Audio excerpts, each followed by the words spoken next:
Hello, You everybody. can't unhit the button. I cannot unhit the button. Once the button has been hit, it stays hit. Man. Welcome to the Cubist, everybody. My name is Bill Corey. I am the Cubist, and happy Monday. Happy Monday removed from Prime Day, so hopefully the internet will not betray us. We're going to give YouTube Live one last chance, and if this one goes to hell like the last couple weeks have, then we'll have issues. But in the meanwhile, we're going to give this a shot as normal. We are joined by Twin City Games' very own Cody Stevens. Hello, Cody. How are you? Hey, Cody. Hey, how's it going? Good. Cody. Good. You are not from Minnesota. I'm not from Minnesota. We're going to have a conversation about that, I suspect, in a hot second here. Okay. Because I feel like there's a story in there. So, Twin City Games from North Carolina. Right. All right. So, but we also have our co-host, Mr. Brandon Kemp is here. Hi, Brandon. Hello, Bill. How are you? I'm well, sir. And Patrick Hillier is here. Hi, Patrick. Hey, back. Hi, Patrick. Yes, you are back. Welcome back, sir. Thank you. All right. Before we get into what games we've been playing, let's just hit the story right now, Cody. Why are your Twin City Games nowhere near the Twin Cities? Well, so you just said it right there. You said Twin City Games. I'm nowhere near the Twin Cities because Winston-Salem is known as the Twin City, not the Twin Cities. Really? Yes, the townships of Winston and Salem that joined together and became the Twin City. I did not know that. So we actually, our minor league team is the Winston-Salem Dash, and their mascot is the dash between Winston and Salem. Wow. Are you serious? I love minor league baseball. That is amazing. Oh, I feel like I just got smarter. That was awesome. No, really, I had never heard of the Twin City. Like, as soon as I heard that, the first thing I thought of was Minneapolis, St. Paul. Mm-hmm. So that's as do most people. Right. I think that means Winston-Salem needs to step up their PR game a little bit and make sure that people know what the hell they're talking about. But. We're not quite that big. We're getting there, though. Fair enough. First off, hello, chat room. We've only got a couple of you here, but we'll get more, I'm sure, as the night goes on. That's usually how this goes. Let's get into our first the first part of our show, what we always do, what we played recently. Patrick, we're going to be talking about dexterity games later, so I'm going to push you to the end because yours is a dexterity game. I know, terrible. Let's actually have our guest go first with the exact opposite of a dexterity game. Yeah, the game you want to talk about was weightlifting. Yeah, so I've been playing Gloomhaven with one other guy. We just unlocked the water breathing global achievement, and we just retired our first character. Okay. So we are making our way through. We've probably got 10 or 11 more scenarios until we finish the main quest. So wow, we took a break for probably about 3 months, and now we're getting back into it. But really, really like it. So I will tell you right now that it seems like everybody that has been on this show has the universal thing. It feels like we've all said is that we all like the game. We all think it's cool what it does, and none of us have gotten very far on it. Like all three of us, like Patrick was only playing it solo. I've tried 3 different times to get groups together and can't get everybody to the same table. Brandon just straight up gave up and got rid of the game. Yep. So how have you managed to keep it hitting the table? Like, what are that we don't? That's, I guess. I think the key thing is so I would just, my friend Evan, it would just be the two of us, and I would just always have it set up on my dining room table. And we'd finish the scenario. Tear it down. That helps. I'd never tear it down. We'd finish the scenario, and I'd say, all right, cool, Evan, I'll see you, next weekend, Thursday night, whatever. And I would go and I'd set up the scenario before he even came over, and I'd have it all prepared. We'd sit down, we'd just play. Then just always have it set up, never put it away. You never have to, try and root through everything to get it out. Apparently you don't have a cat. Right. I don't have a cat. So don't give him a vote is what you're saying. Yep. Just make sure that that's the only game that seems fair. Played. Are you playing 2 players each or just 1 player each? We're playing 2 players each. So I'm playing the Scoundrel and the Spellweaver, and then he just retired the Brute, and he was playing the Mind Thief as well.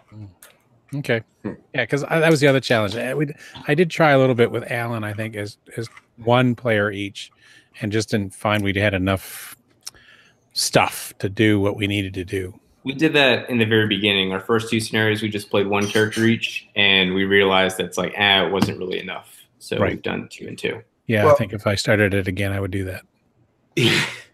Yeah, Jason in the chat points out that having a Oh, I 4-year-old should might probably get the chat room going. Oh, yes, you should do that, Patrick. He points out that having a 4-year-old around would make it a little tough to leave the game set up on the thing. I suppose that is definitely a concern. I do not have a 4-year-old, so I don't have that excuse. The one thing that I do think is that I personally never wanted to play more than one character. I wanted to just really get good at one of them. I felt like it was a lot of cognitive load. So maybe that's it, because when we played a 2-player, it wasn't very enjoyable at all. The 2 characters. So maybe that's I agree with that, because every single time we go to sit down and I have to look through my deck of cards, I spend a good 10 minutes looking through those cards, and then I have to do that for a second character, and I'm like, okay, well, now I have to do all this over again. Yeah. I still sit there for 15 minutes just looking at our characters before we actually start playing. Gotcha. Yeah. Okay, so feel free to put as many caveats and conditions on this as you want, but whenever we have people talk about games on the show, we always have them give the Cubist rating. Buy it, play it, forget it, or burn it. I would say buy it. Buy it, yeah. #1 game, buy it. Yeah, that's fair. That's fair. At the worst case scenario, the wisdom of the masses says that it's amazing. So at least play 1 scenario. Oh, I'm a Cubist again. Although for the record, do not buy it just to play it once. That's a terrible return. Yeah, that is a terrible idea. I do not recommend that. I've played it 3 times, so I feel like I've at least gotten, Well, I've definitely played it more than 3 times. My biggest issue is that I can't get the same group to the table often enough to get anywhere with any kind of consistency. You know what I mean? To get any unlocks or any of that sort of thing done. I've got a couple stickers on the board, and that's about it. It's frustrating. Yep. But I don't know. It's too much work to play solo. I don't know, but I do really like it, and I wish if I lived in a more dense gamer area where I had a more regular group, I'd get it played. So, yep. All right, Patrick logged out and is logging back in, so we will move on to.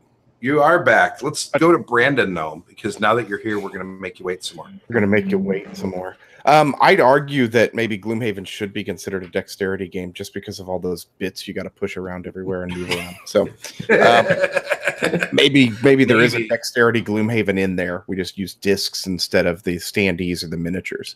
Nice. There you go. I'm going to talk about a game I only played twice, and I don't even own it, so I may get things wrong. How about that? Okay. This is called QE, as in quantitative easing, which is as far as I know, it's a financial term. Basically, it's when banks go in and they buy up all these big corporations to try to save them, but basically they have no limit to what they can spend on it, because, well, they have all the money, right? So that's what this is QE. You are playing a bank or a financial institution of some sort where you're going and you're buying up these or corporations, these things like transportation, makers of airplanes, things, whatever you want to call them. The BGG entry refers to them as too big to fail companies. So there you go. Yeah. Companies that need a bailout. Yes. Okay. So, and what you're doing is it's an auction game through it, and you're going to auction off basically 16 of these companies throughout. So everybody's going to go around. It's going to round the table, 16 times. The catch here is that it. First off, the copy that we have is like a Kickstarter thing, and there's only I think there's under 200 people who own this, listed on BGG. 134. Yeah. The board is just wooden. It's a solid piece of wood with a score trek kind of engraved around the outside edge. And some really weird looking meeples. Yeah. And everything is on this little thin board, basically. Your player pieces are on little thin pieces of board, and one side of it will have symbols on it and things like that. But then you have one which is your bid. And on it has a little a surface that you can use a dry erase marker on. So you write your dry erase. Make sure you write on that. You don't want to write on the wood or else you ruin things. So you write on that, and that's how you do your bids. But the thing about it is you have no limit to what you can buy things with. So you're trying to buy things based on, sets give you certain money. If you have monopolies, they get you a certain amount of money. You have a certain country that you're representing. And so if you buy more of those, you get certain amounts of points and things like that. So you have no limit to what you can spend on these bids. And it's just really fun to watch it. We started out and everybody's bidding like 5, 10, 15, whatever. And then all of a sudden you flip one and it's like, oh, well, somebody just billed $1,400 on this. So they win it. But not everybody knows these bids. Only the person who is actively running the bid gets to know what everybody has bid. And so we're going around to do this. And the trick of it is, at the end of the game, whoever has the most points wins, right? It's like most things in life. If you have the most points, wins. But if you spent the most money, you automatically lose. It's a very Knizia-like thing. Yeah, I was just going to say, and High Society does that. Yeah, it is.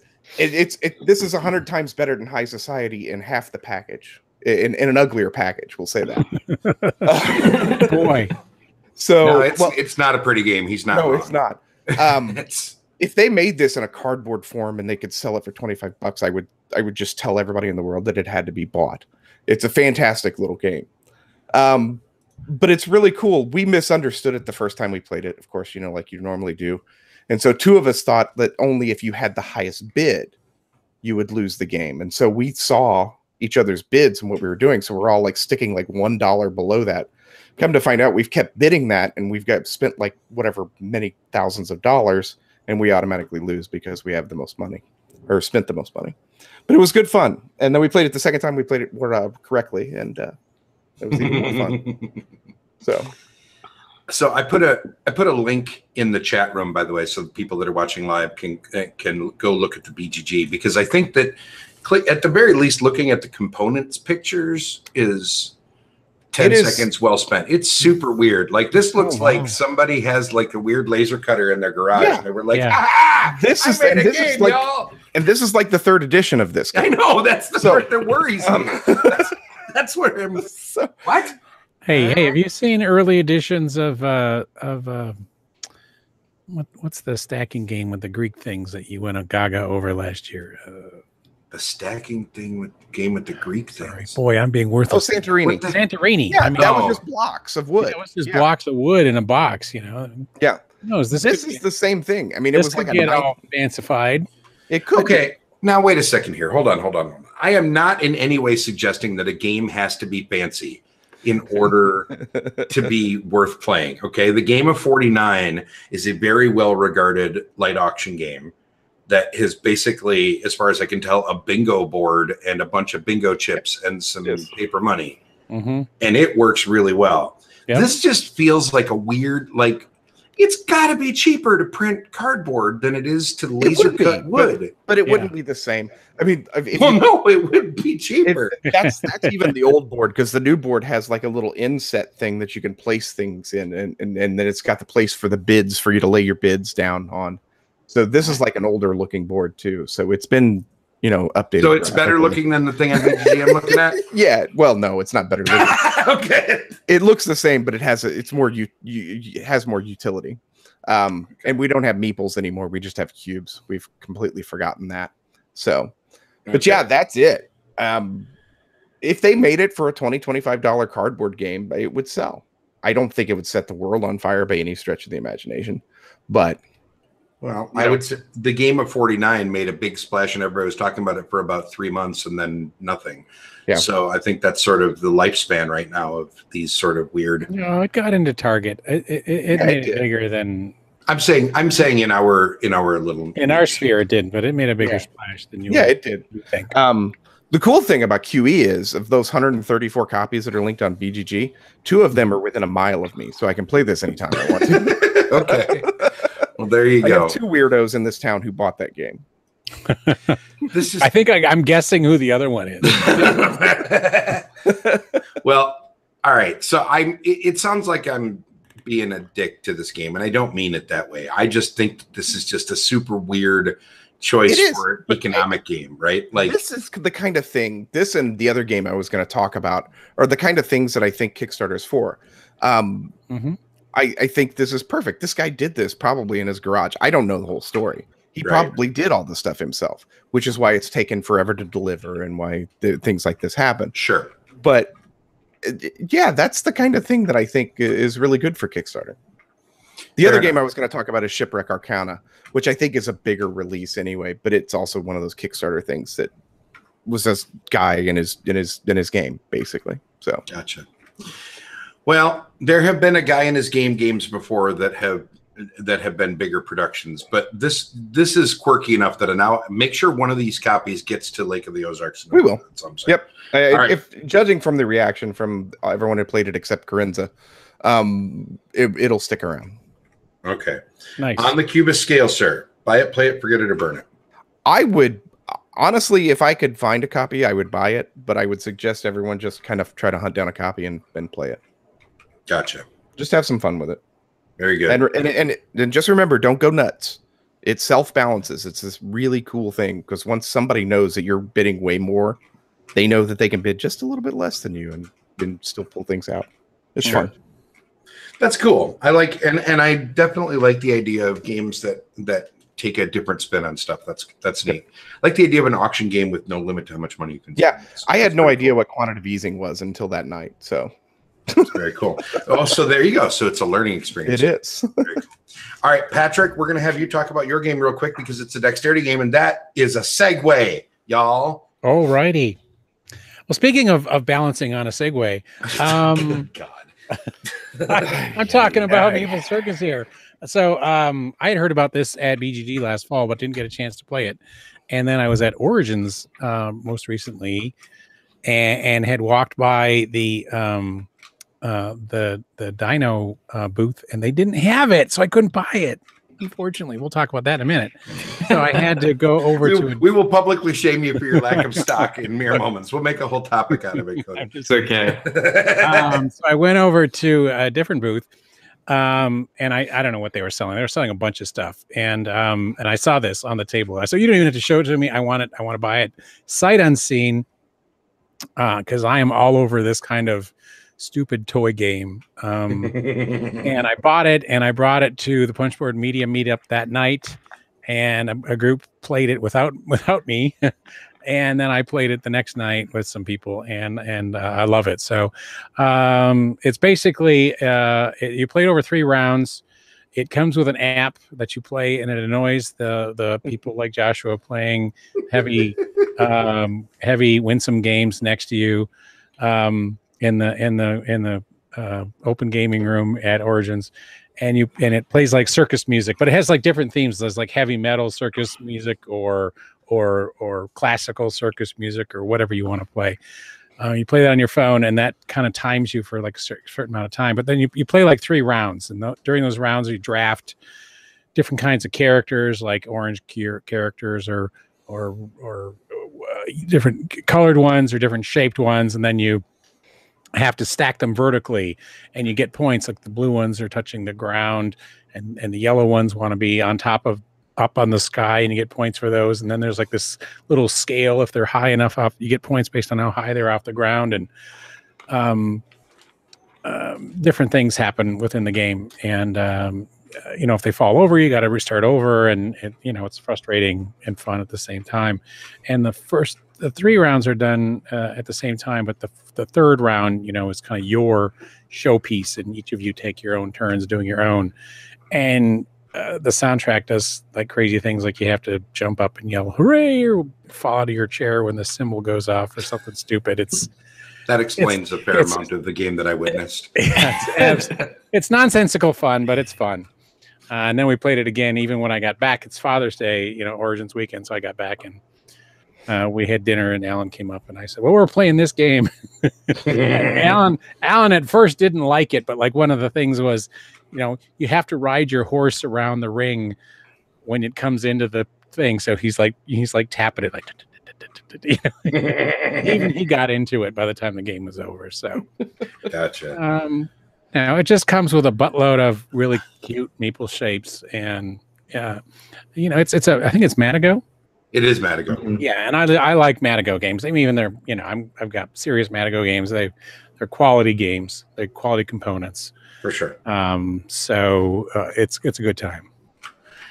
I should have made you read the designers and the artists in this. Yeah, my computer's giving me fits. Otherwise, I'd have. Okay, so we won't make you do that then. I'd have it. Let's just say that your official mispronouncer of names job would have come in really handy right now. Yes. So there you go. All right. So Meeple Circus from Madigo. Buy it, play it, forget it, or burn it. If you're a lover of fun. Oh no! It is a no! Don't go there. Don't go there. No, I would say it's a play it because it's not. I mean, I don't know if I'm going to play it a million times, but it's definitely a play it. There's no reason not to play it.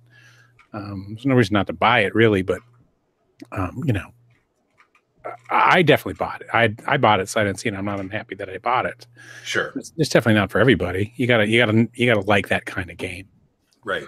And let's talk about that. Let's use that as our wonderful segue into our main topic of dexterity games, because we talked about this in the pre-show, and I don't want people to think that I am trying to be adversarial just for the sake of being a curmudgeon.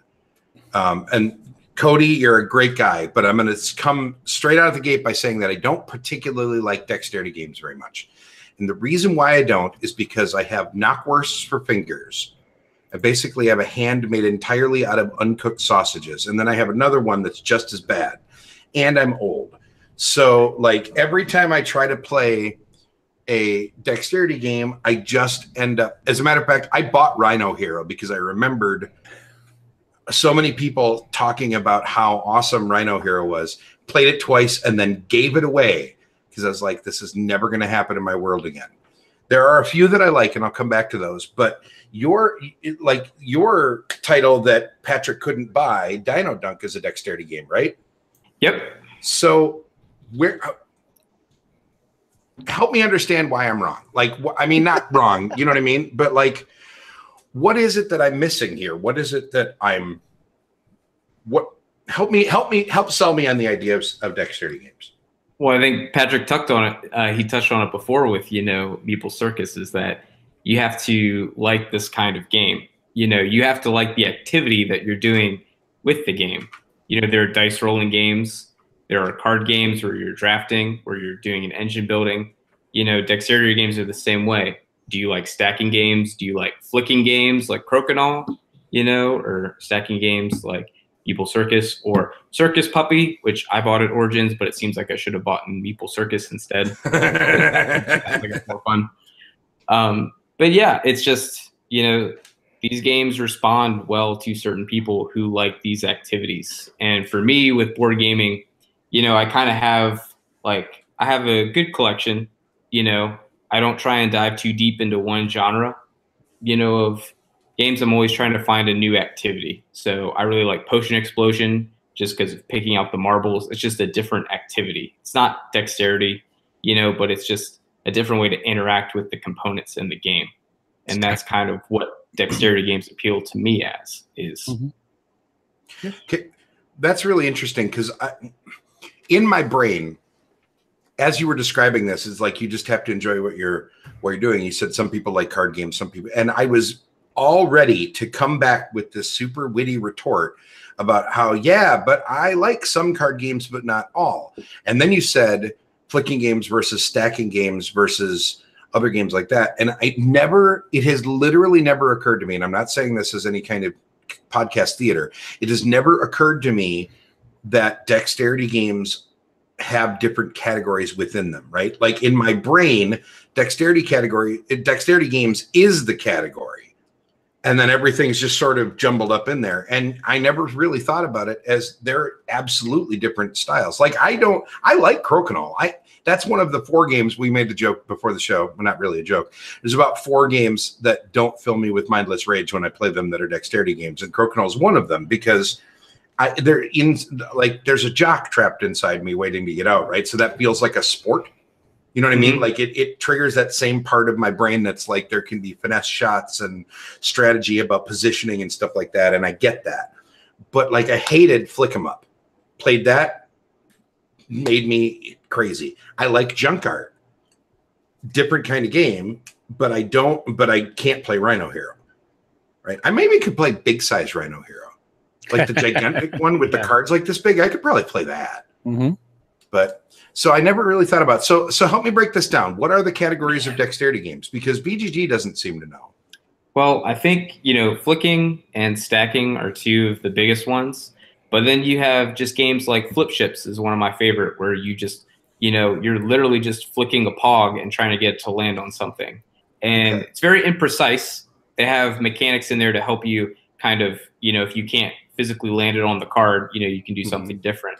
But that's just a different activity. And it's something, if you like dexterity games, you go, all right, I have Cat Stack, I have Meeple Circus, I have Circus Puppy. What can I get something that's different? And say, oh, I can flip this. And there's another game that I saw at Origins. It was called Pool Party. I don't know if anyone else saw that game there. I played that one. That's fun. And it looked like it was a dexterity game because it's like a wobbly piece, and you're putting like pieces in this bowl and trying not to get to topple over. And I was like, oh, that looks really interesting, and it's just a different. They're more toy games, like Patrick said. They're just ways of interacting. So our balancing games, is that a different kind of thing? Like I'm looking at Patrick's shelf because everybody knows that Patrick loads the shelf up with stuff that plays into whatever it is we're talking about here. And what do you got up there? You got Hamster Rolla. All right, I got a flicking game. You got Caveman Curling. Rip Rap is a balancing game. I don't think. Yeah, it's got a ship. The ship's on like a teeter totter. Oh thing. Yeah. Okay, I saw that played at Geekway a couple years ago. Hamster rolls balancing on parts. The wheel moves. You lift it. You put the crane on your head. And you more of a physical activity. Physical activities. Yeah, we're not going to start with this whole. Is this a game conversation? Are we? It looks like Hamster Roll is like one of those it's one of those that just goes outside the bar like completely in terms of like you can't really categorize it. I don't know. Have you guys been to BGG Con?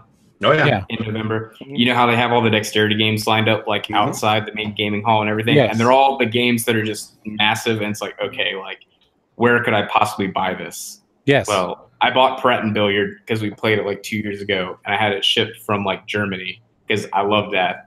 And is that the one with the little platforms that you're stacking with columns? No, it's like Chinese checkers, but the bottom of it, it's like a little coffee table, and you have the hammers, and you hit the cloth bottom and try and hit the balls up over into. Yeah. I believe Steven and Dave from the Spiel brought that to the Gaming Hoopla a couple of years ago. And like that's one game that's super frustrating. Everyone who plays it the first time, they hit their ball and it goes off the board, and you say, sorry, you lost your ball. And they go, dang it.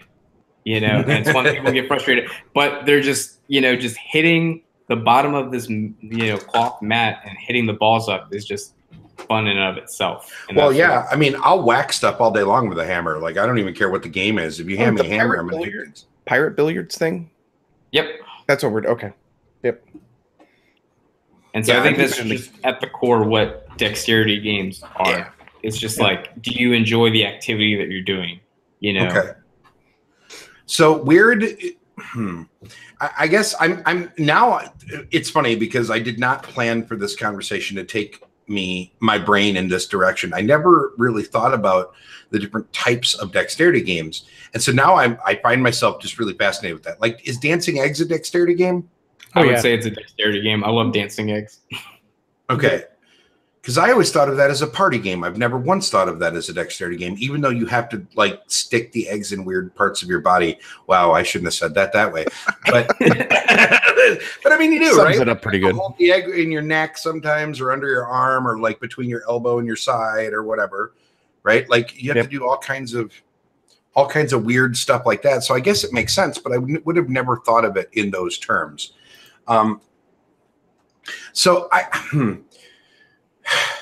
don't know. Is it really just that I have fat fingers? Like, is that my only problem here? Because I like fun.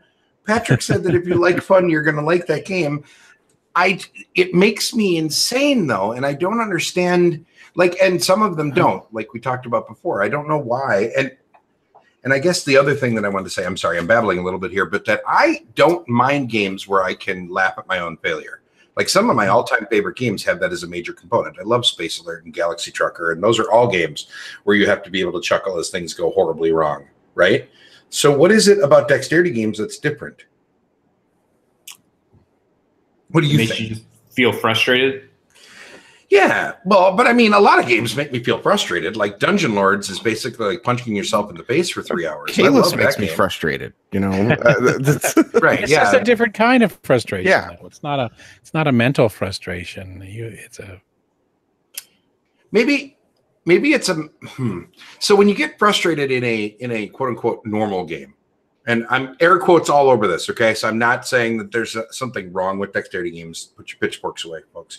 But when you get frustrated in what we would think of as a normal Euro game or Ameritrash or whatever, you're frustrated because either you failed to see the optimal strategy or the dice screwed you, right? Or some sort of luck didn't go your way. Those are the two things that it feels like are the sources of frustration. When you get frustrated in a dexterity game, it feels like it's just, well, for me anyway, I guess I shouldn't say when I get frustrated, it feels like it is my failure. Like there is, you know what I mean? There's nothing else to blame except for the fact that I can't make my fingers very steadily put that stupid little rhino inside the stupid little floor, you know, without knocking all the crap over. I mean, I wonder if, but it's your blame anyway in a Euro as well. So, I mean, it's a physical thing. And I think that frustrates people a little bit more because they think they should be able to control it because you're physically putting something together. And you get better at that too. And yeah, and you can practice it and you can get better at it. I practiced pitch car. I don't know how long getting those long straights down. That's the most difficult thing in that game. Flick a disc, straight line. But you actually just practice? Like you say, I feel like practicing pitch car tonight. Like you set up a track and you're like, I want to get better at this? We have. And I sit there and you purposely put things in there that are difficult for you and you try to get over that and you try to do it. What the hell? I just realized, God damn it. What better night to wear? You're the worst. I do have a certificate to prove. Of course you do. Okay, so it's it astonishes me that people. Well, and I guess it shouldn't, right? Because I guess there are some Euro games that have good solo rules that I have sat and played them, thinking, okay, this is I want to understand how this game works a little better. So I guess it's not really that weird, but it just feels, I don't know. I can't imagine practicing. Half the fun of pitch car though is setting up a track too and building it. Yes. So you get to do that. But no, when I say I practice it, I say we set up a track and Gabby and I have raced on it. And you play. And we play. Okay. But if we get that long straight or we get things that are causing us issues, we play it over and over again and we try to get better at it. We do that with crokinole. You'll put a disc out there in a strange place and you flick and you try to hit it, right? You just see how much you can do that. Wow. I definitely never have, but I also don't own a crokinole board. Gotcha. The only times I ever get to play it are when I happen to be someplace that has it. So, okay. So dexterity games allow you to do a different thing than what you normally do. That's sort of where we're heading with this, right? Is that it forces you to do something different with your day. What is it that makes a dexterity game good versus not good though? Why, you know what I mean? Like, and I think this is an important distinction. And let's just really throw Cody under the bus here. Cody, you're a great guy. I feel like you've caught me on a weird day, but let's throw you under the bus. Dino Dunk is your new dexterity game that is for sale now. If you go to twincitygames.com, right? Yep. So if this sounds awesome to you, you should go buy a copy because Cody is a great guy and we're putting him through an hour of hell here. So what is it that makes Dino Dunk good? So Dino Dunk is good. So I will say starting out, I designed this game for board gamers. It was a game that, you could flick your discs and be strategic with. So for people who don't know how to play it, you play with it's dinosaurs playing basketball. Your goal, yep, as you do. So you have, I just pulled out a couple of these. So you have, a disc. There are different sizes depending on what size dino there are, and you have this tiny little ball token that you're just trying to get to land over a specific spot of the board. Okay, so it's like shuffleboard, pretty much, of flicking these discs. And so you flick your disc into the little disc in order to get the little disc to where you want it. Well, so basically you flick so you can flick your characters to move them. You can flick the little disc and try and make contact with another player to pass the ball, or you can flick the disc, the little ball disc, to try and land over the mouth. So thematically, it's, you know, a volcano that they're trying to shoot this ball into. And so if you can get into the mouth of the volcano, you score. And if you're outside the base of the volcano, you know, you score 3 points because that's your 3-point line. And so the whole mat is just a 2D like top view of a basketball court, pretty much. With a volcano at each end? Yep, with a volcano at each end. And then there's a foul line, there's a 3-point line. So it maps the rules of basketball pretty well. And then the other main mechanic is dunking, where you actually take the T-Rex token, who's the largest, and you put the ball token on top of him and flick his token. And as long as the T-Rex overlaps the goal and the ball token doesn't fall off, then you dunk it. So you have to hit a piece with another piece balanced on it and have them both stay together. Right, because the T-Rex, he's got tiny arms. He can't possibly shoot up this ball. So he has to. I have very tiny arms. This plan wasn't very well thought through. Something to that effect. God, what movie was that? Yeah, I don't remember. Help me. What movie was that? Yeah. Sorry. Oh, I remember that scene too. It was the only funny thing in the whole damn movie. So, you know, so I was designing this game. So each dinosaur, there's 10 dinosaurs. They all have unique abilities, you know, that kind of let them cheat the system. Because on your turn, you get to activate 2 of them. You can either move them, and when you activate it, you either move, pass, shoot, or dunk. And so, you know, I designed this whole game, and then I showed it to my friend Cam, who's got a young daughter, and he played it. And he goes, "This is good, but kids are not going to be able to play this game." And I was like, "Okay." Yes, thanks, and so then it's like, kids are not going to be able to play this game. So then I create an exhibition mode, which simplifies the rules so that all dinosaurs of the same size have the same power. Okay. And we found that kids, they don't care about the individual player powers. They just want to play with their favorite dinosaurs, and they just want to flick the discs. And so it's creating, and so that's kind of been, you know, the core was fine, and then it was just getting it down to a point where, you know, your lowest common denominator can score. You know, the people who are, you know, not very good at dexterity games can still have fun playing it. And so sounds like you made this for me. Well, and so, but yeah, so it's creating the exhibition mode so that parents can play with their kids. And then as the kids grow older, the kids have, or as parents have older, you know, kids, they say, okay, we want to play a more strategic version with individual player powers, you know, and this kind of, you know, and kind of change the game a little bit. They can do that, and you can kind of grow with the game. You're not set into one age range. And so Origins was really good because we had a lot of families come up. We had one family in particular, the parents played the full version on one table, and then the 2 kids played the exhibition mode on the other table, and the whole family had like a really, really good time playing it, and they all dug it completely. That's awesome. That's a great con for that game because it's very family oriented. Yeah, we had a really good Sunday. That's when we had the most kids play it, and you know, every single kid, they loved the exhibition mode. Everyone could play it. No one walked away from the booth completely upset, flipped the table like, this is terrible. Except Patrick, who couldn't buy it. Well, except we had one family. This is hilarious. We had one dad show up with his 3 daughters, and they played 2 against 2. Dad and one daughter versus the 2 sisters, and the dad and the daughter were winning against the other 2 sisters. And the one girl on the sisters team, she was like, "This game sucks," you know. This game.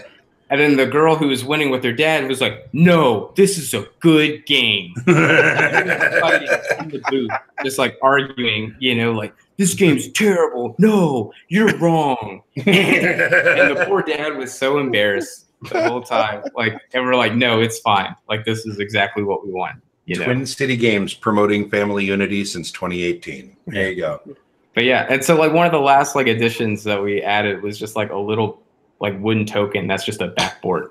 Oh, okay. It's like, you know, to make it easier to get into the thing for kids. Well, just for anybody, you know, just if you just put that backboard behind the goal, you just have such a safety barrier. You're not trying to then get it a specific area and try and get it off the, or risk like flicking it off the board. The wooden token absorbs that, like, you know, that ball token very well and just will like ricochet it back on. Nice. So That's really It's very cool. easy to make like half court shots and like a lot farther shots with that little backboard token. Okay, so go ahead. Go ahead. I was just going to ask, what did you make the board out of to get everything to slide? Laser cut wood. I hear that's all the rage in It is. board game creation.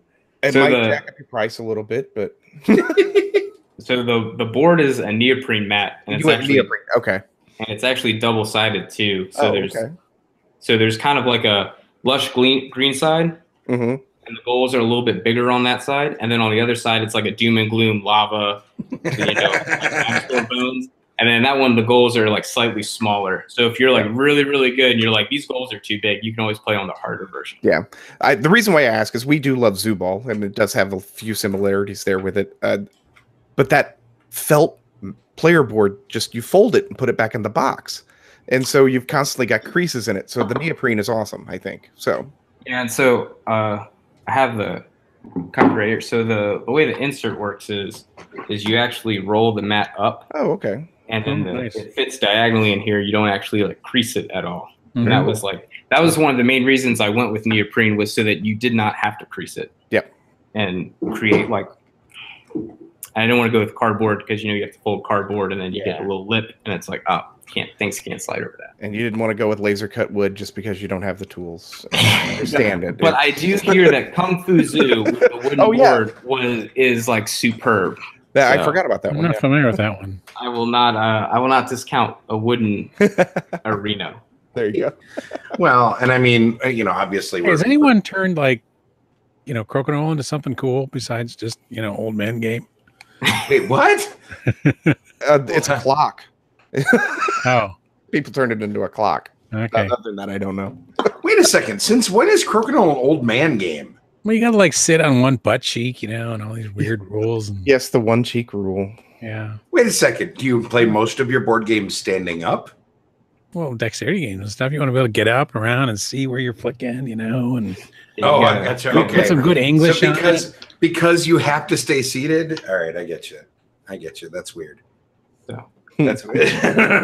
I got it. I wouldn't think of that as, to me. Okay, so Paul in the chat asked what our favorite dexterity games are. So Paul, I don't know if you got here a little late, but in general, I don't like dexterity games very much at all. I do, however, like Crokinole quite a bit. And I like it. Maybe I'm just an old man. I mean, we've covered this, that I am the old man curmudgeon of the show. So I suppose there's that. Maybe that's the issue. I'm not going to lie, and I'm not just saying this because he's on the show. Dino Dunk sounds kind of fun. Because I owned Catacombs when it first came out. Okay, I owned the first edition of Catacombs, and the rules were garbo. Like, the game itself was really cool, but the rule book was rough, and it like half of what the game entailed didn't make a whole lot of sense. And I wanted to like this idea of I have characters that I'm flicking around to get something done.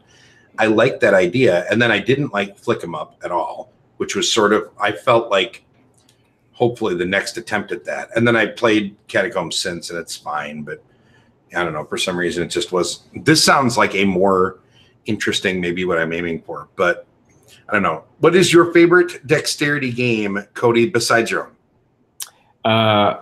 Probably Pret and Billiard. It's the one I have the most fun with. And it's just the one that I can teach people very well. I do a lot of game nights at the local bars. And, when you try and teach people who aren't board gamers how to play games, they need something that's, appealing, like to the eye on the table to get them invested. So Pret and Billiard is probably one of my top. Very cool. Nice. Gotcha. Brandon? You already said Crokinole, and that's the only game that I actually give a 10 to on Board Game Geek is Wow. Crokinole. You can agree with me. It would be a nice change of pace for this show. No, I agree with you. I was just trying to think of something else to say, just so we give more examples. Oh. but I absolutely love. God, now I can't even think. I've drawn a blank here. Pitch car? Yes, pitch car. Practice it, from what I hear. Yeah. Bless it. Yes, we absolutely love pitch car. So, Patrick, since you have an entire shelf of them. I would say one of my favorites is Riff Raff. I was really glad to get that one. That's a classic. That one's super cool looking. Like now that you reminded me of it, I mean that's part of it. Is it just looks really cool? Does it take a year to set up? No, it's just pretty fast. Oh, well, that's better. Then. I mean, the game is kind of setting it up. I mean, you just put the ship together, and then the game is putting the pirates on the thing to keep it from falling over. Yep. A flicking roll for fearsome floors. That game already hurts my brain enough. The last thing I need to do is flick little dudes around. Brandon mentioned Shaky Manor in the chat. I am all over that game. I really want to try that one. Yeah, that one's fun. That one I don't know anything about. I will say honorable mentions for me would go to Junk Art and Ice Cool. Ice Cool just because it's super weird, all the strange crap you can do with your little dude, and Junk Art because you can be a dick to the people around you by playing cards, depending on which cities you're playing. Yeah, the cities where you get to hand cards to people to force them to stack things create a laugh moment where everybody is equally screwed, which I enjoy. Even with my sausage fingers, I feel like I have a chance there. And then there's giant junk art for you, Bill, at cons. There's what? There's only giant 3 of them in existence. There's giant junk art? Oh, yeah, we played it. Brandon and I played it at Gen Con. There's only 3 of them in existence, and watch Pretzel next move. It may be a possibility next after Azul. I mean, who doesn't like giant junk, right? Yep. Sorry. It's not after dark this week, Patrick. Oh, sorry. Sorry about that. It's 2 weeks from now, damn it. 2 weeks? Okay. 2 weeks. Chad mentioned Tokyo Highway. I guess is that dexterity? I've still not seen that. I have not been able to play Tokyo. That's the one that looks like it's like little popsicle cylinders, sticks, but and you're playing with like tweezers popsicle and sticks stuff. on them, I guess right? that's dexterity, isn't it? Yeah.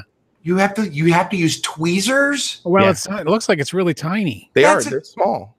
It's a small box game from Japan. It's tiny. Yeah. That sounds even worse.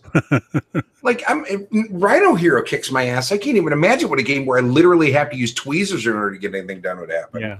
I don't know. That looks really cool. I've never seen it in person. I've only ever seen like photos of it. So and they're always, like right up in there. So to me, it looks pretty normal sized. My favorite was we were playing Rhino Hero Super Battle at the Punchboard Media event at Origins. And that's the big size, right? No, it's just the newer one. Oh, okay. And Corey Young comes up behind me and explains to the other people. He goes, "You guys know you're playing with an architect, right?" I was like, "What? Sorry." I never even thought about that. No wonder you like the damn thing so much. You should try. You should try Manara as well, I think. Okay. Yep. So you like them because you're good at them. That helps. All right. That feels cheaty somehow. But I didn't do very good with circus. Well, I suppose. Operation as an adult. So I saw there is a board game themed rental home in Florida, if I recall. And every room in this home is themed around a different type of game. So it's not board game themed, I apologize. It's game themed.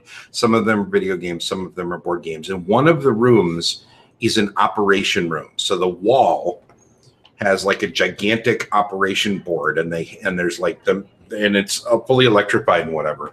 That is the only time I can see myself ever playing Operation again on purpose. Like without gun being held to my head. That's about the closest that I could see happening. It's just, I don't think it's a good game. Yeah. Yeah. The crap out of you, the buzzer. I don't care about that. No. All right. So let's move on a little bit here. So we have stacking games, we have balancing games, we have flicking games. What is do we have any, are those the 3 major categories? Is that I'm sorry that I'm stuck on this, but seriously, this is like my learning moment for the show, is that I feel like this is a thing that I didn't realize existed before this. Balancing, stacking, and flicking. That's got to be Well, I'd say the flipping. So like flipping, chips, okay. Yeah. Like quarters, like where you're trying to bounce it. That's a drinking game, sir. That's different. Well, there's another game. I saw this. I don't know what it's called, but there had all these wooden discs, and you were trying to flip them. You're trying to flick them and bounce them into a cup, and then you're stacking the cups higher and higher and higher and higher, so that the distances you had to flip your little wooden discs into were getting higher. And it's all real time, and everyone's going at the exact same time trying to flip it in there. And so like it's wooden quarters. Yeah. But just like with a stacking element. Well, and there was like coconuts was one. And Oh, I there was love coconuts. Yeah. coconuts, and then Ringo Flamingo. I feel like both of those games kind of do the same sort of thing, right? Which is like you're using a catapult thingamabob to shoot slinging crap at a target. Well, gosh, I had what is it? Weapons and Warriors and crossbows and catapults. Oh my God, I forgot about those. I mean, those were awesome. Yes. Well, one was awesome and one was stupid. Uh-huh. Like I feel like crossbows and catapults was good because the weapons actually worked, and the other one was lame. Yeah. I remember that. God, I always wanted to own that and never did. Maybe that's part of it too, right? Is that maybe dexterity games sort of recapture being a kid a little bit, right? Because like, I mean, we're in the age of the geek at the moment, so it is less cringy now for adults to be like, yes, I own a bunch of Legos and I build stuff out of them. So what, right? Like in 2018, nobody really looks at you weird about that. There are job or playing postings. with a Rubik's Cube or something. Yeah, or playing with a Rubik's Cube or whatever, right? Yeah. Like nobody cares about that. But 30 years ago, that was definitely not the case, right? Like that was kids stuff. And so maybe there is this aspect, and I'm wondering if this plays into it, of recapturing youth a little bit. Do you feel like that's part of this as well? I would Patrick, say. I kind of want you to answer this one specifically. Oh, definitely. I mean, yeah, that's escapism for me, right? You know, you got serious crap going on in your life, and you want to escape. It's well, but I mean, than playing a silly game. Sure, but I mean, don't all games sort of provide that in some way or another? Because the whole point of gaming in general is to force your brain to think about something different. No, it's different. I get that endorphin rush from laughing at a silly game that I don't get from pushing cubes around at a Euro and staring at the board for an hour. Well, especially when you keep grabbing El Grande. Of course you don't have any fun when you're playing that. No. I'm all right, whatever. Yeah, but I mean, what I drink, by the way. Yeah, the drinking game is every time Bill talks about El Grande. Excellent. So here, but what is the difference between a silly dexterity game and a party game? Like, where is that? What makes one preferable to the other? Cody. I don't think there's in party games. I don't think there's much randomness. I think your randomness comes from trying to read the other people. In dexterity games, the randomness comes from your skill level. So I think that's kind of the two. You talked about it before, where like people get frustrated because the dice screw them. You know, they didn't see the instance. I think it's where that randomness comes from, and it's party games is how well you can read someone, and dexterity games is how well can you perform the task. So maybe dexterity games will cater better to people that have less. I don't want to say less social skills because I don't mean it that way, but people that struggle more with reading, with dependence on other players and stuff like that. Like, is it more of a solo kind of thing too? Like it's just all you? Yeah, I would say I feel like I said that weird. Most party games, I mean, we don't keep score either, like telestrations or time's up. We're just in there to play them to play as an activity, whatever you want to say. We're just having fun with it. Whereas, Meeple Circus and Junk Art, I'm taking that seriously. I mean, even though I'm having fun with it and we're laughing, I'm building the tallest tower, and damn it, it's going to be taller than the other guy next to me. That's your architect brain, though. Like, right. I have to not just build this; I have to build this well and better correct. Because I'm a goddamn architect. Yeah, I guess. But no, I mean, there's a game in it. There's an actual game in this. Even though they're silly, there's an actual game going on. So I feel like we're dancing on the edge of is this a real game conversation? Which no, I'm not saying that. I'm just saying that even though you're being silly, you're taking it serious at the same time. Okay, got it. So like, so the example that I guess I want to use here, for example, is Magic Maze, which I think. Magic Maze is one of those games that I think it sort of defies characterization a little bit because in my brain, it's sort of a party game, right? Because it's the main point of Magic Maze is everybody's laughing at failure as people are frantically trying to not talk and just move their dudes around. And I feel like that tension of not talking creates the humor. Like I see that game as a silly game. Brandon's making a weird face as if I'm way off base here. Is he there? Okay. I'm here. Okay. No, I haven't paused. I'm just holding the same look. I think you're discrediting Magic Maze if you call it a party game, which I think is what you're kind of going with. Yeah, it's a cooperative kind of. It's more of a communication game style of game, but I don't know. I don't know. I just don't ever think of it as a party game or anything like that. Okay. Well, I guess it's the sort of game that I would pull out in that same kind of atmosphere, is I guess what I'm thinking of. Like if we're not in the mood to think, you know what I mean? If I'm not in the mood for the Colonists or a Feast for Odin or Power Grid or whatever, and I want something where we're going to laugh for a little while, Magic Maze would be something that would leap to mind. Yeah. So I don't know. I think that this is interesting, and this is for sure a weak spot in my repertoire, right? Like I freely admit this is one of those episodes where Bill comes in with very little knowledge and just is asking questions, trying to learn about this, because it's not something I've ever really embraced. I also am the only one here without kids now. Cody, you have kids? Nope, I do not have kids. Okay. So that's interesting too, because I feel like it seems to me that most of the time we've heard people talking about dexterity games, the concept of playing it with kids comes up in the conversation fairly early on, right? I mean, and you even talked about it with playtesting with your friends and his kids. Is that correct? I'm sorry. Yeah, he just played it, and he was like, kids are not going to be able to play this game. And I was like, okay, that's fine. Got it. Okay, so he didn't actually play it with kids. He was just like, yeah, this is too much for kids. Okay, got it. But that conversation still comes up. So this is interesting now that we're talking about a game that is not intended. Well, it's not that it's not intended. It's that it was designed for adults, for strategic thinking adults. And I think I think that it's interesting. I guess that BGG did a better job of dialing in stuff like that when it comes to dexterity games, because maybe if I knew that some of the games had more of that thinky aspect to them, I might give them a more fair shot. I don't know how to say this right. It's Patrick. You want to tell this story really fast online or on the show? Because I want to hear this. What's that? The one you just put in the chat. Oh, it wasn't much about it. Oh, okay. I thought there was. I just have this one. I have a buddy who doesn't do well with dex games or speed games or anything. There's a chat room thing going on, and it was just like you guys were talking about Magic Maze.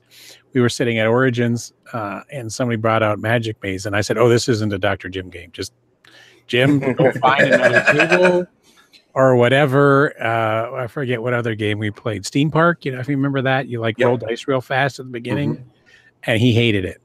And then Paul was talking about a la carte in the beginning, and Jim thought he was signing up for something else, and he signed up for this game, and it involves like flipping card, like you're pretending to cook and you're flipping cards or something. Oh, good Lord. And, like, he signed up for like some sort of a la carte tournament. He had no idea. He thought he was signed up for something else. And so 2 hours of hell? Yes, it was like 2 hours of hell for him, but poor Jim. Yikes.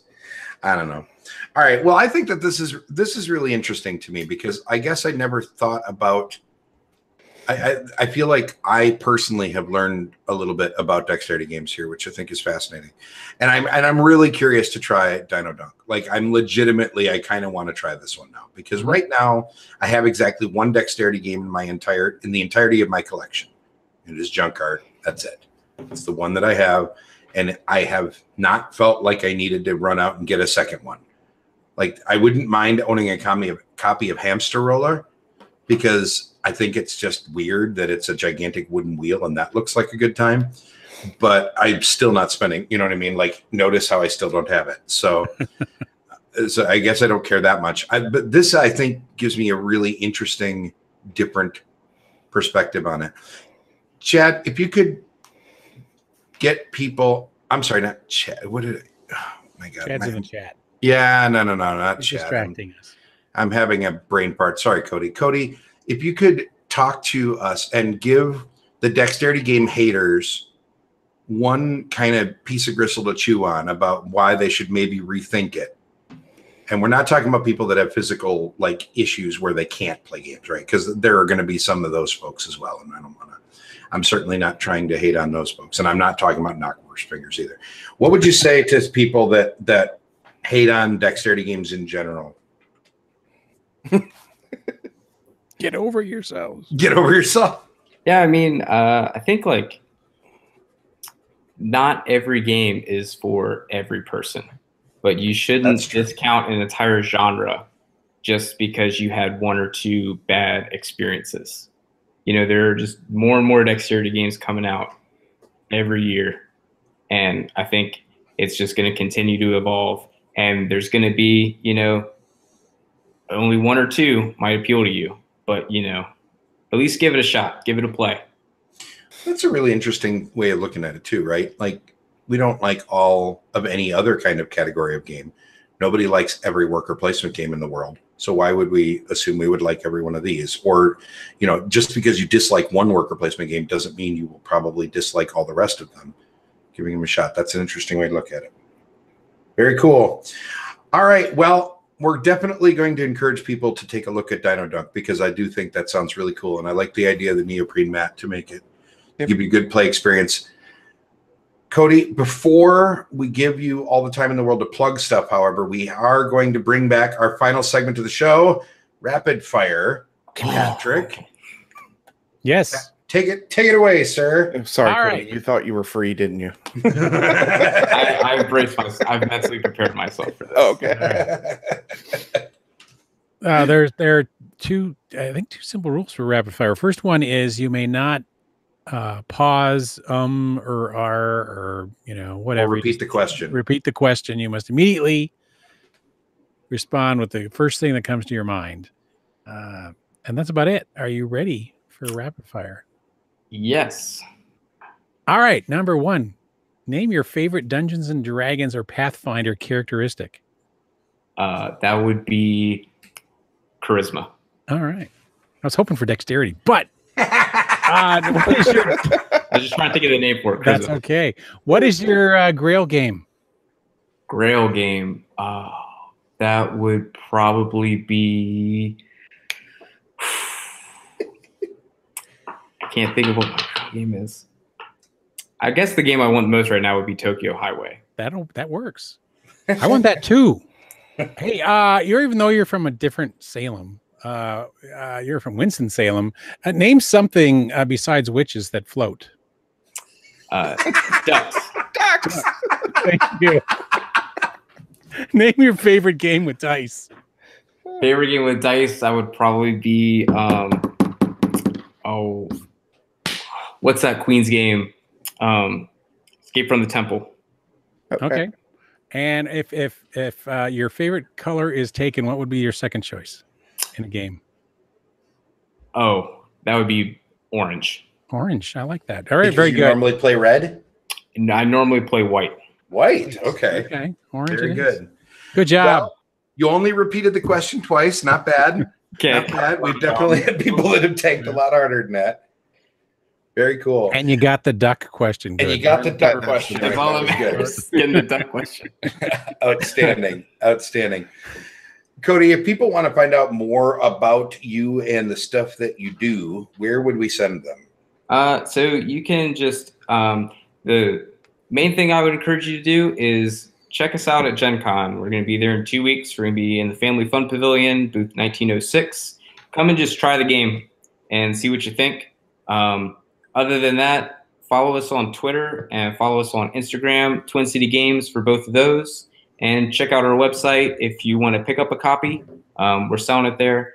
But yeah, and if you go ahead and follow us on Twitter and Instagram, we're going to do giveaways. We have some art prints that are going to be given away during Gen Con. Even if you can't make it to the show, we're still going to do drawings off that. So Very cool. Very cool. Brandon, I feel like you have a fun thing to talk about. I do, sort of. So we released the final "What Did You Play This Week" podcast episode last night. But fear not, we'll be back. We've got a new show that's going to be starting. The date I'm putting forth is September 3rd. It's going to be the first Monday of September. It's called The Shuffle. You'll hear many of the same voices as normal, but we will also be adding new voices. I've got several people that I'm really excited that are joining us, and I can't wait to hear what they come up with. But the whole thing is going to fall under like the What Did You Play This Week productions. And so I think Patrick may do some things and Eric Buscemi is going to do some things, and it's going to be good fun. We're going to see what happens. And if it all fails, we may just burn it all down. It's not going to fail. Cubist fans, everybody that is a regular co-host on this show is also going to be a contributor to the shuffle, as I understand it, right? Eric, Patrick, myself, and you, right? As far as I know. So we're all going to be on there. So think of, for those of you that have been hoping that there would be an audio version of the Cubist, no, but you can listen to the shuffle and you'll get all the same voices. That's what I'm trying to say. The quick pitch is I'm calling the shuffle. It's basically an audio magazine. That's what we're going to try to be about board games and the board game hobby. So And I think I am going to be the guy that reviews old, forgotten games. I know your first game. It's the Grand. It's the Grand? No. Oh, okay. Sorry. Maybe. Who knows? Patrick, how about you? Where would people find stuff about you? Hey, you can find me over on the Patrick and Eric in the Morning Show. Yep. There's a Patrick and Eric in the Morning Show? It's going to happen. It's going to happen. It's not there yet. No, I was it's going to already, let Patrick and Eric announce it is already a segment, and it's going to become its own show as soon as we slip it into the What Did You Play This Week production feed. Nice. Nice. Very cool. I'm also over on Twitter, of course, and Over the Hillier.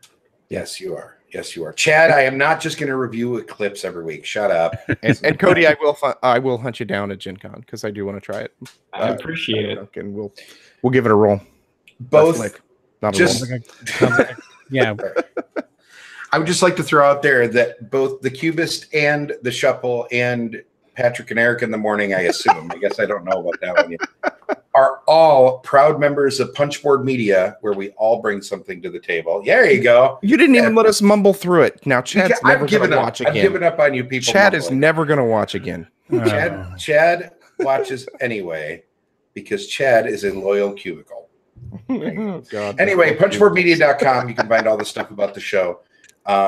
You can the cubistpodcast.com is not currently being updated. There's some infrastructure issues going on my end and some life stuff that has been messing with my schedule over here. But you can find us on PodPledge if you feel like financially supporting the show. That'd be great. There's merch. If you go, there's a link on the cubistpodcast.com for merch, whatever works. Hopefully we're going to have Punchboard Media shirts. Is that we're going to do that out to the public too? Yeah. Eventually, that's going to happen. We've got some now. We're all just gathering them up, and then we'll decide what we need to do price wise and things like that. And we'll have them on Redbubble, I think. They're on Redbubble. That's how I got mine. Yeah, I know. I'm sure you can find them. Yeah. Outstanding. But everybody, thank you so much for joining us tonight. We really appreciate everybody being here. Cody, thank you so much for coming on the show and talking and changing my mind, or trying to. I think you did a pretty good job. I appreciate y'all having me. This was really fun. You did a great job. Yeah, we're going to sell out. Oh, buy tickets for the Hot Game Room at Gen Con. Chad is reminding us.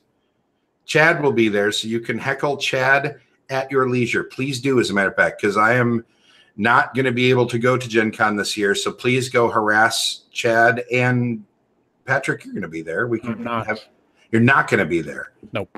None of us are they? Not. What? Brandon. Where?